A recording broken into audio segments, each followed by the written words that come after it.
Maayong hapon kanatong tanan. Sa ngalan sa atong Ginoo, amo kamong gi-welcome ning ato ang simba nining midweek nining panahon sa Pasko. Karon mao ang naa sa semana or ang semana sa Pasko nga din nagpasalamat kita sa gasa sa Ginoo nga gihatag kanato diha kang Kristo.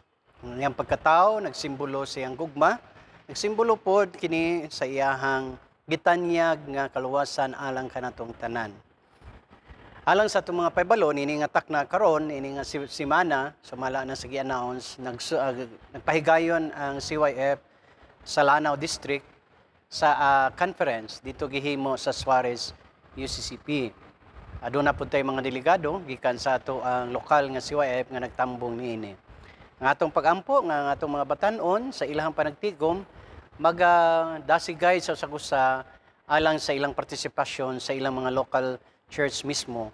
Kaya ang mga batan-on mao man ang atong haligi or mao'y mahimong future later on sa mangulo sa atong simbahan.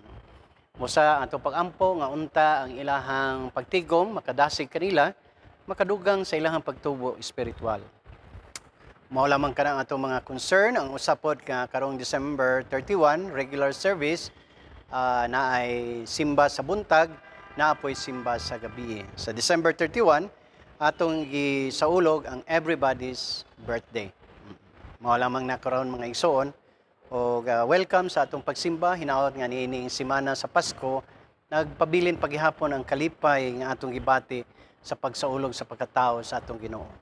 Sa simbahon tang atong Ginoo diha sa espiritu o sa kamatuoran.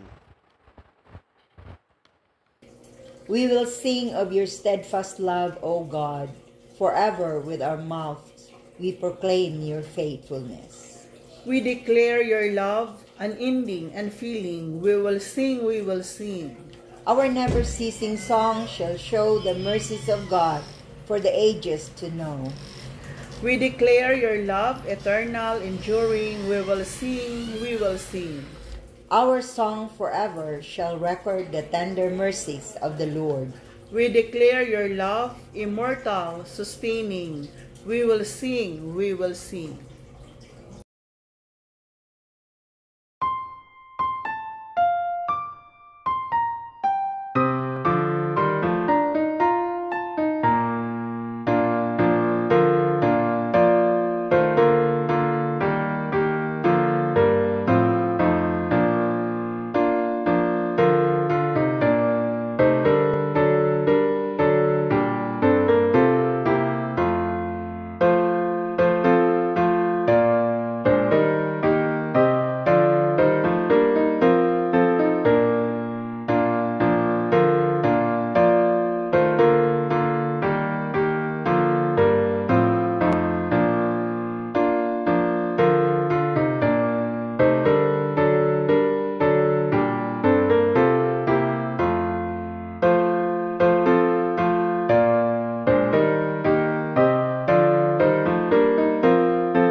Let us pray.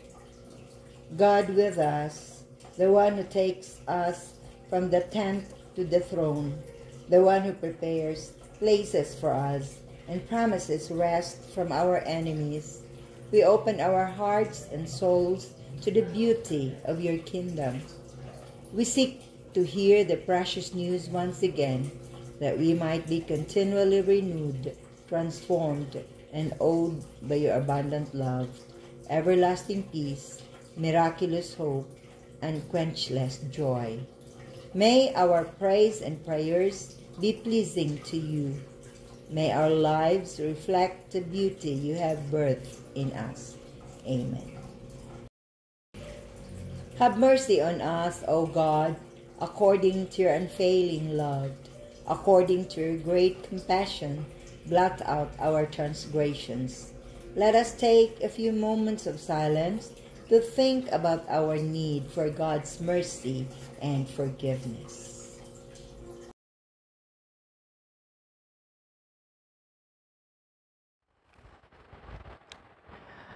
Duwata karon mga igsuon ang pasalig sa pasaylo sa atong Ginoo nga diha kang Hesukristo. Kung moduol kita nga mahinulsulon, iyang ihatag ang pasaylo nga atong gikinahanglan. Ato kining duwaton, labaw sa tanan, hinauton ta kini magdasig kanato sa pagkinabuhi, dili lamang nga matarong kundi kinabuhi nga diin atong gamiton sa pagtabang ngadto sa uban. Duwata ang pasaylo sa atong Ginoo, pinagi sa ngalan sa atong Ginoo Kristo. Amen.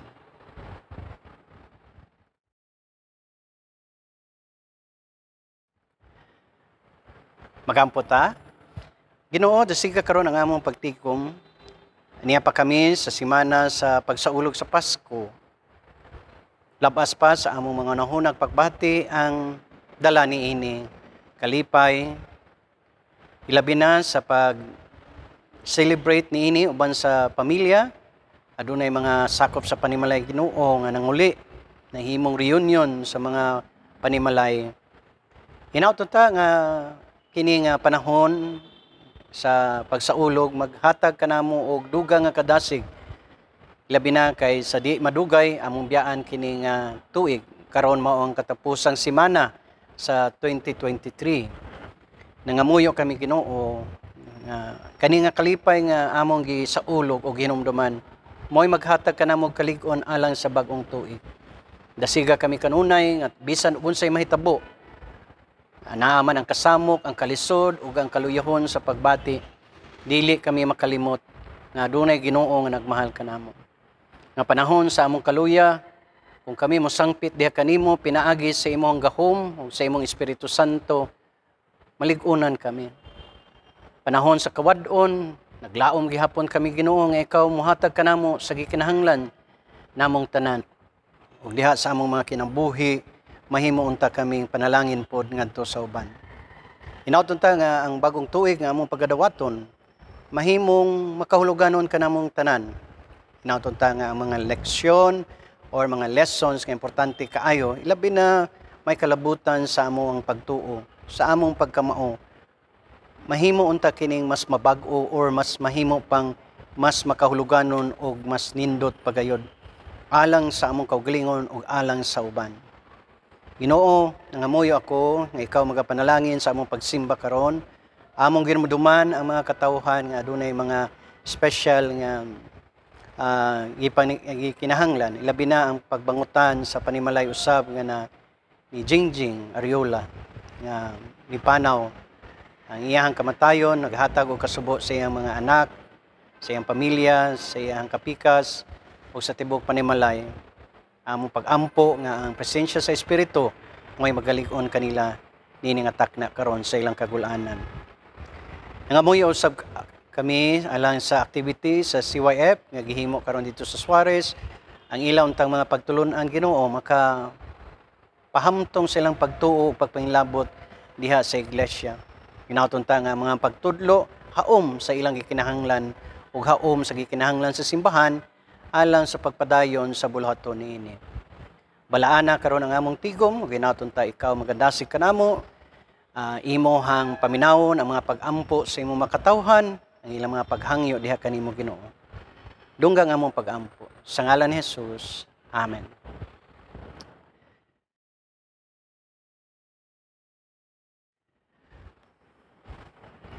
Akong basahon karon kaning naa sa Lucas 2:8 ngadto sa 20. Niadtong dapita may mga magbalantay sa karnero nga nagtukaw sa kagabihon aron pagatiman sa ilang mga hayop didto sa kaumahan. Mitungha kanilang usa ka anghel sa Ginoo ug midan-ag kanila ang himaya sa Ginoo.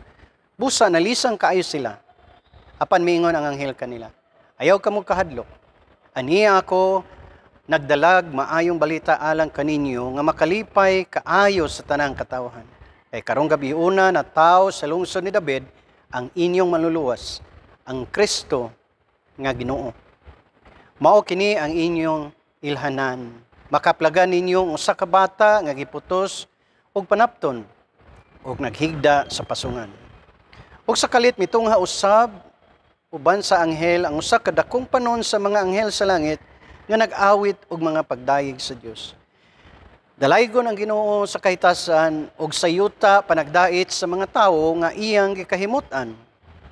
Sa namalik na ang mga anghel ngadto sa langit, ang mga magbalantay sa karnero nag-ingnanay. Mangadto kita sa Bethlehem ug tan-awon nato kining nahitabo nga gipahibalo kanato sa Ginoo.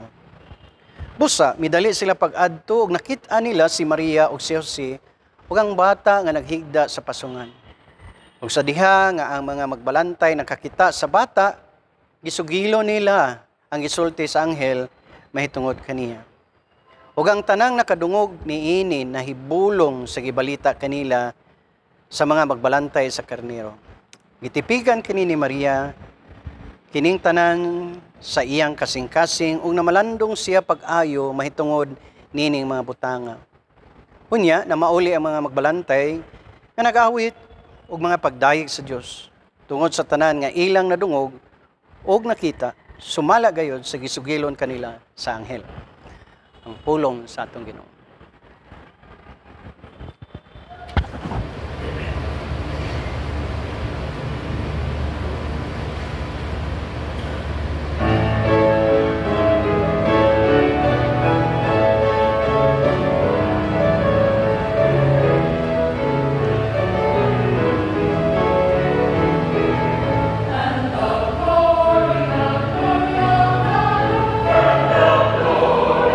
Gloria,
Again, Merry Christmas. We are still in the season sa Pasko. We are still in the week, the first week sa Christmas leading to the ending of the old year and welcoming the new year.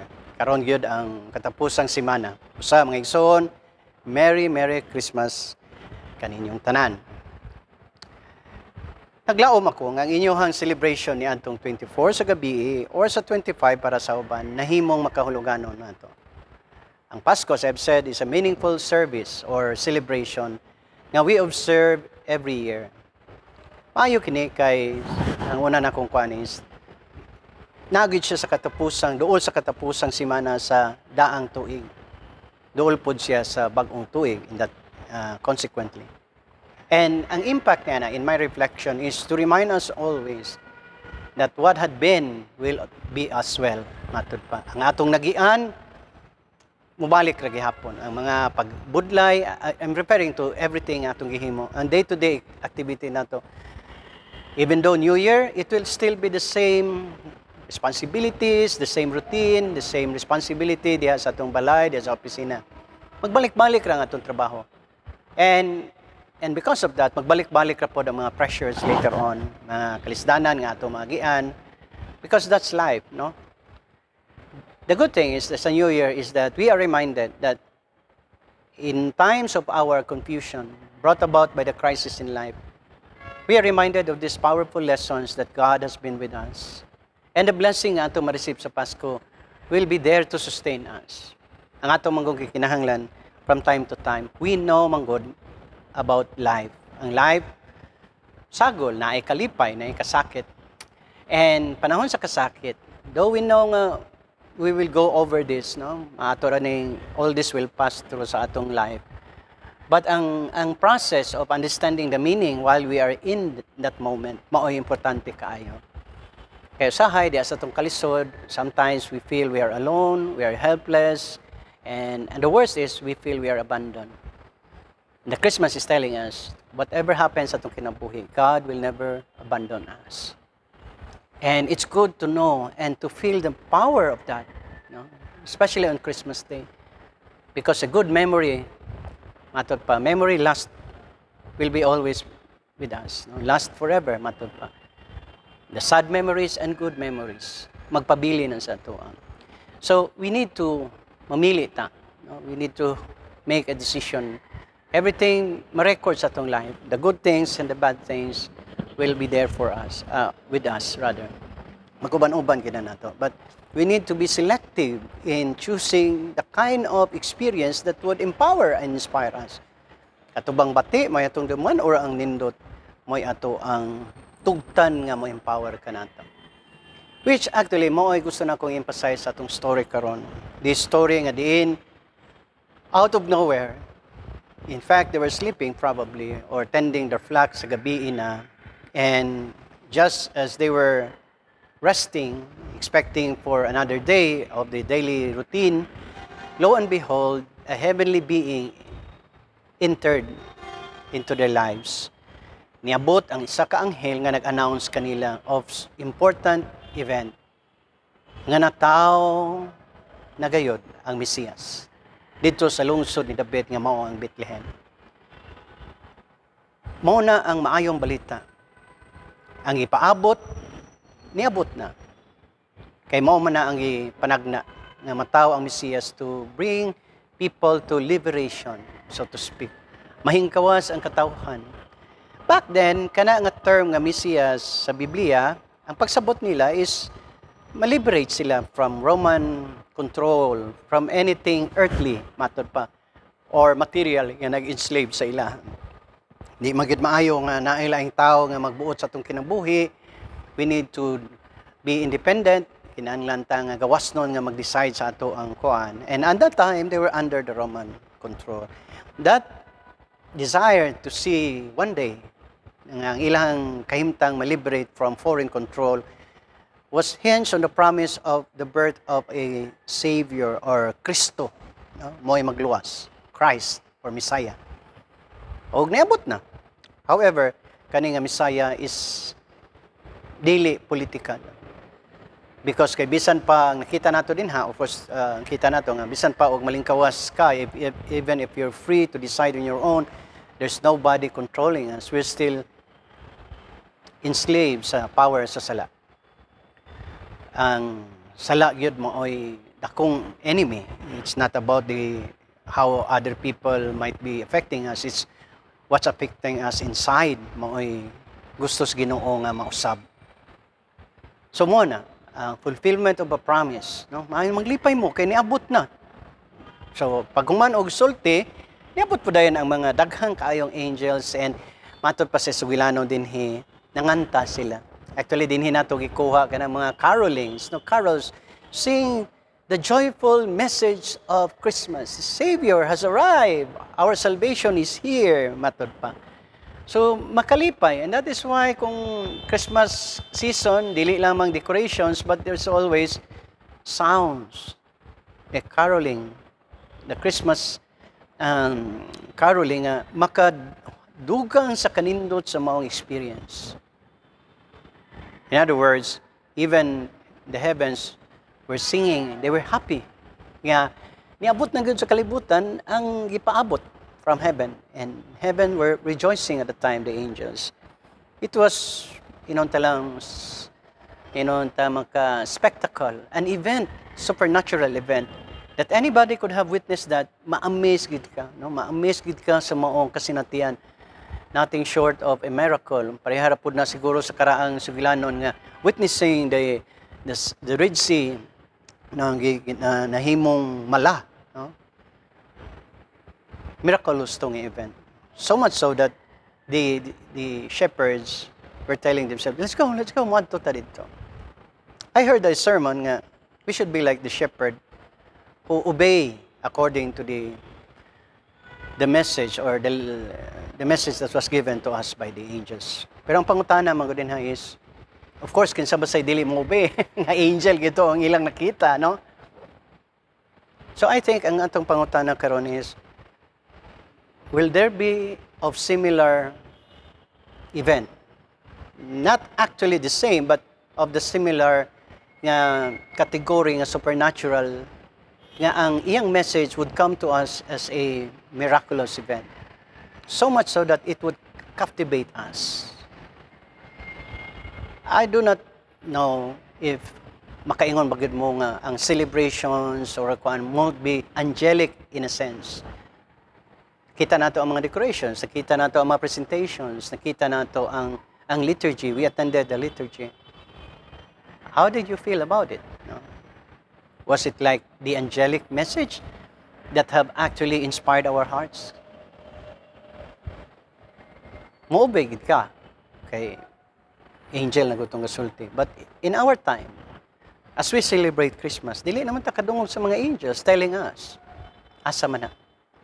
Actually, mga igsoon, na diha, every time we come to fellowship with God in His Word and when we worship. Especially when we celebrate the sacrament. These are things that would remind us of the miraculous things God has done. The Word that is led by His Son, Jesus Christ. Kaya ang Word nga itong ikuan is the living Word. Ang living Word nga itong pasabot is Jesus. When we study His life, as if we have witnessed something of angelic, in a sense, na event. Something that was kept for many years before, and now it is revealed to us. When we revisit the story as if we are like the shepherds who witnessed something supernatural, inani diha Ginoo. Diha kang Kristo, si Kristo nga Ginoo, mao day ni. Kanindot ba di ay sa atong Ginoo? Kanindot ba di ay kung atong tun-an nga si Kristo di ay maayong tao. Maayo siya sa mga taong nanginahanglan kaniya. He teach people. He help those who are in dire need of forgiveness and acceptance. Si Jesus is telling people to be good, to be kind. I know we can learn most of these things in schools, in books nga inyong basahon, in stories nga inyong madunggan.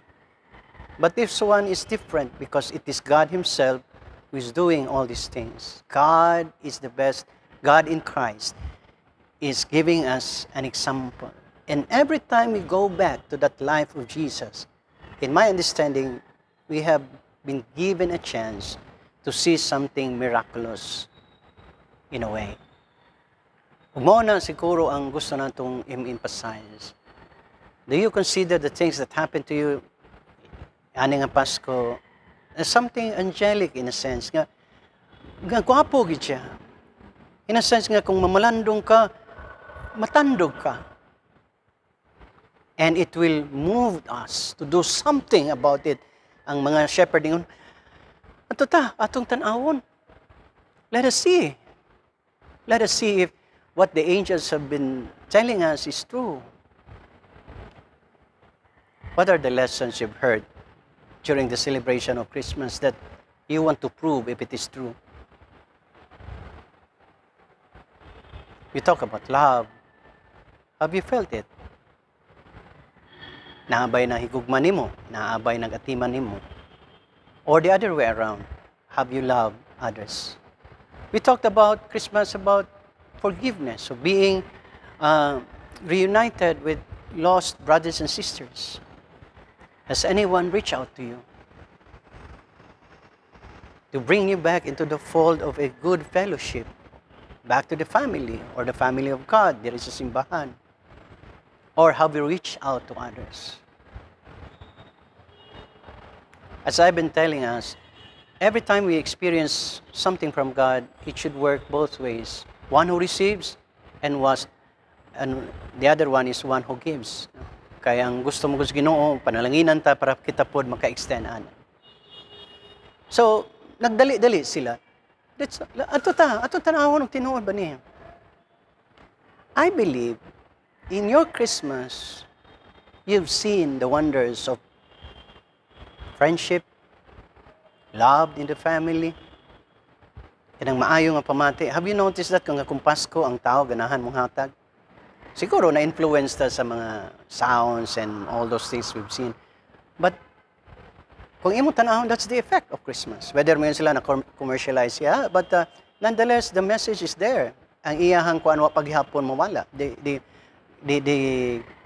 spiritual effect of knowing that Christ gave us something and we also must give to others because we receive a gift from God. And I know in your Christmas time, inyo ning nabati.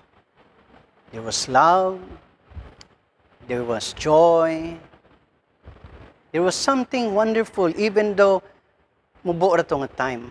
But nonetheless, it was something of a miracle. You celebrate it with people that really matters in your life.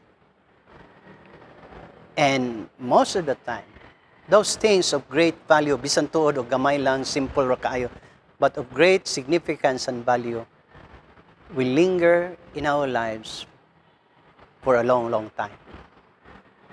Whatever you felt last Christmas, especially if you consider that as the message of the angels telling us Christ is born today. Christ was there in your celebration. Christ was there as you hold hands and you said your prayers. Christ was there when you were cooking and preparing. And you see the joy of the faces of those who enjoyed your food. Christ was there even to those who were sleeping during those times na nag-celebrate mo. Christ was there when you were rejoicing with your family members and even here in church. That's the miracle of Christmas. Indeed, if you look around, Christmas, the spirit of Christmas is real. Tinuod gyud siya. Nga kalipay natong tanan. So mga igsoon, padayon ta nini nga semana sa Pasko, and may our connection with the Spirit of God in this season will really connect us to the spirit of what Christmas is all about. It's about experiencing God in our lives. Sa ngalan samahan sa anak ko sa Espiritu Santo. Amen. On this day that has become synonymous with gift-giving, let us reflect on the gifts of love, hope, joy, and peace. Let us respond to the generosity of the giver of all things beautiful. Let us give generously to share God's beauty in our community.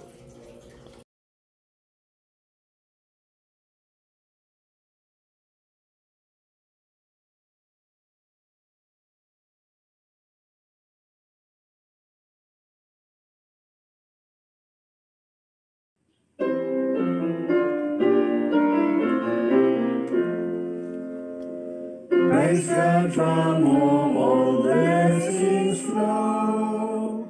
Praise Him, all creatures here below. Praise Him above the heavenly host. Praise Father, Son, and Holy Ghost. Amen.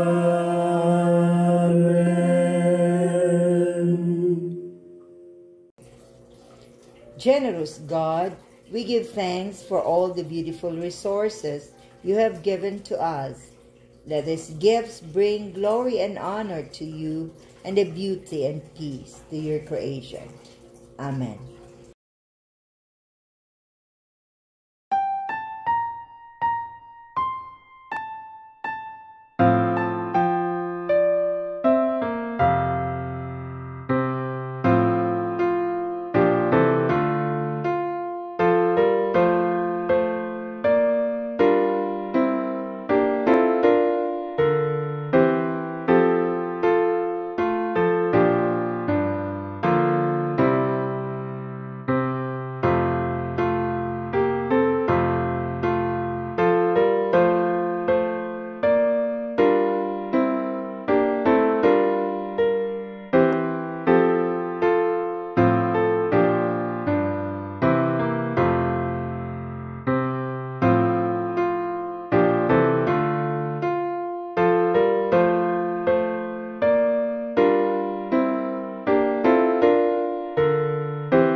O karon mga igsoon, dawatan ninyo ang panalangin sa atong Ginoo, ang iyang kalinaw, ang iyang gugma ug ang diwa sa Pasko magauban kanatong tanan. Sa ngalan, samahan sa Anak ug sa Espiritu Santo. Amen og amen.